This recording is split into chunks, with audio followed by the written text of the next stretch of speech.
अस्सलामुअलैकुम। Dear students, हमने कल क्वेश्चन नंबर 8 किया था। क्वेश्चन नंबर 8 का पहला पार्ट मैंने आपको भेज दिया था, ठीक है। सेकंड और थर्ड जून से है, सेकंड और थर्ड जून से था, आप लोगों को वर्क था। और क्वेश्चन नंबर 3 मैंने आपको बोला था कि मैं आपको करवाऊंगा, ठीक है। अब क्वेश्चन नंबर 4 के अंदर देखा जाए तो 3 minus 3 dividing by 18 minus 3 dividing by 2 का फैक्टोरियल 18 का स्क्वायर माइनस 3 की पावर 2 डिवाइडिंग बाई 3 का फैक्टोरियल 18 क्यूब, ठीक है, and minus up to so on. देखिए, हमने क्या करना है, इसका सम मालूम करना है। ये सारी सीरीज है। जब ये सारी सीरीज है तो पहले टर्म का 1 आना लाजमी है, ठीक है। तो सबसे पहले हम क्या करेंगे, 3 कॉमन लेंगे, ठीक है। क्या करेंगे, 3 कॉमन लेंगे। अब अगर देखा जाए तो मैंने यहाँ पे 3 कॉमन ले लिए। जब 3 कॉमन लिए तो अंदर क्या बचेगा, 1 minus 1 dividing by 18 minus 1 dividing by 2 का factorial 18 square minus 3 dividing by 3 factorial 18 cube and minus up to so on. इसको मैंने क्वेश्चन नंबर ए का नाम दे दिया। अब ये सारी हमारे पास बाइनोमियल बन गई है, बाइनोमियल सीरीज। अब इस बाइनोमियल सीरीज को कंपेयर करेंगे किसके साथ, जनरल टर्म के साथ। General term of binomial series 1 plus x की power n is equal to 1 plus n x plus n into n minus 1 x square n plus up to so on dividing by n plus up to so on, ठीक है। अब क्या करेंगे, second term के साथ compare करेंगे, third term को third term के साथ कंपेयर करेंगे, जिससे हमारे पास क्या आएगी, एन और एक्स की वैल्यू आएगी। क्यों, ये मेरे पास जनरल टर्म है और ठीक है, और ये मेरे पास बाइनोमियल सीरीज है, ठीक है। अब देखिए, ये हमारे पास क्या लिखी हुई है, बाइनोमियल सीरीज लिखी हुई है, और ये बाइनोमियल सीरीज की जनरल टर्म है, ठीक है। अब जब हमारे पास एक्स और एन की वैल्यू आ जाएगी, इट मीन्स दैट कि जो इसका रिजल्ट आएगा वो इस सारी सीरीज का रिजल्ट होगा। तो इसलिए हमने सेकंड को सेकंड के साथ कंपेयर किया है और थर्ड को थर्ड के साथ कंपेयर किया है, जिससे हमारे पास एक्स और एन की वैल्यू आएगी। एन एक्स किसके बराबर है, -1 डिवाइडिंग बाई 18। अब एन मल्टीप्लाई यहाँ पे डिवाइड, तो x is equal to -1 dividing by 18 n. इसको मैंने क्वेश्चन नंबर 1 का नाम दे दिया है, ठीक है। जब मुझे n की वैल्यू मालूम हो जाएगी, मैं n की वैल्यू को यहाँ पे पुट करूँगा तो मेरे पास x की वैल्यू भी ऑटोमेटिकली आ जाएगी। तो फिर मैंने क्या किया, सेकंड टर्म थर्ड टर्म को थर्ड टर्म के साथ कंपेयर किया। अब थर्ड टर्म क्या है मेरे पास, n into n minus one x square dividing by 2 का factorial is equal to -1 dividing by 2 का फैक्टोरियल 18 का स्क्वायर, ठीक है।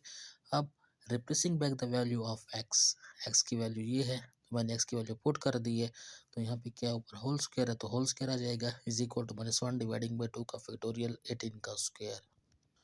अब जब मैंने इसको ओपन किया है, अंदर माइनस है, पावर इवन है, आंसर ऑटोमेटिकली पॉजिटिव आ जाएगा। तो यहाँ पे क्या है, n into n minus 1 dividing by 2 का फैक्टोरियल डॉट 1 डिवाइडिंग बाई 18 का स्क्वायर। क्योंकि यहाँ पे होल स्क्वायर है तो 1 का स्क्वायर 1 के बराबर है, तो फिर ये 18 का स्क्वायर भी है और n का स्क्वायर भी है, तो यहाँ पे n स्क्वायर आ जाएगा is equal to -1 dividing by 2 का फैक्टोरियल 18 की पावर 2। अब 18 स्क्वायर से 18 स्क्वायर कैंसिल, 2 फैक्टोरियल से 2 फैक्टोरियल कैंसिल, और एक n से एक n कैंसिल, तो n minus 1 dividing by n is equal to -1 बच जाएगा। तो यहाँ पे क्या हो जाएगा, n minus 1 is equal to minus n, n divide यहाँ पे मल्टीप्लाई, तो ये नेगेटिव है यहाँ पे पॉजिटिव हो जाएगा, और ये नेगेटिव है यहाँ पे पॉजिटिव हो जाएगा। तो n plus n 2n is equal to 1, तो n किसके बराबर हो जाएगा, 1 डिवाइडिंग बाई 2। अब n की वैल्यू क्या है मेरे पास, 1 डिवाइडिंग बाई 2। मैंने यहाँ पे क्या लिखा है, putting the value of n in equation number 1। Equation 1 कौन सी है, इक्वेशन में 1 मेरे पास ये पड़ी है, ठीक है।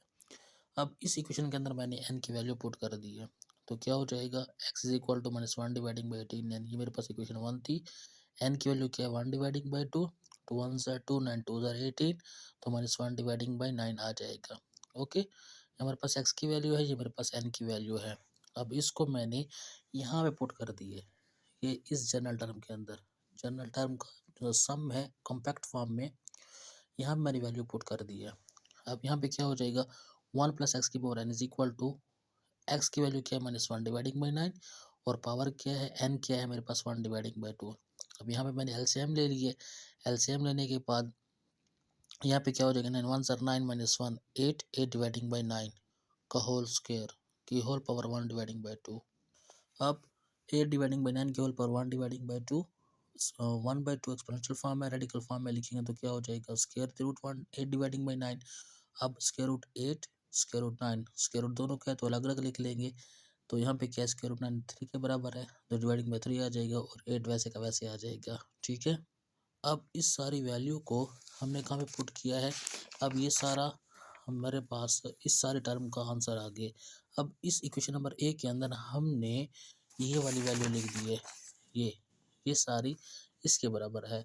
तो इक्वेशन ए हमारे पास क्या है, 3 into 1 minus 18 minus 1 dividing by 2 का फिर 18 का square and plus up to so on. तो इस सारे टर्म की जगह हमने ये वाली वैल्यू पुट की है। जब ये वाली वैल्यू पुट की है तो साथ में क्या है हमारे पास 3 ठहरा हुआ है और यहाँ पे क्या है 8 स्क्वायर रूट 8 डिवाइडिंग बाई 3 है। तो 3 से 3 क्या हो जाएगा, कैंसिल, मेरे पास क्या आ जाएगा 8। अब 8 को हम लिख सकते हैं 4 2 ज़ार 8। तो स्क्वायर रूट 4 किसके बराबर है, 2 के बराबर है।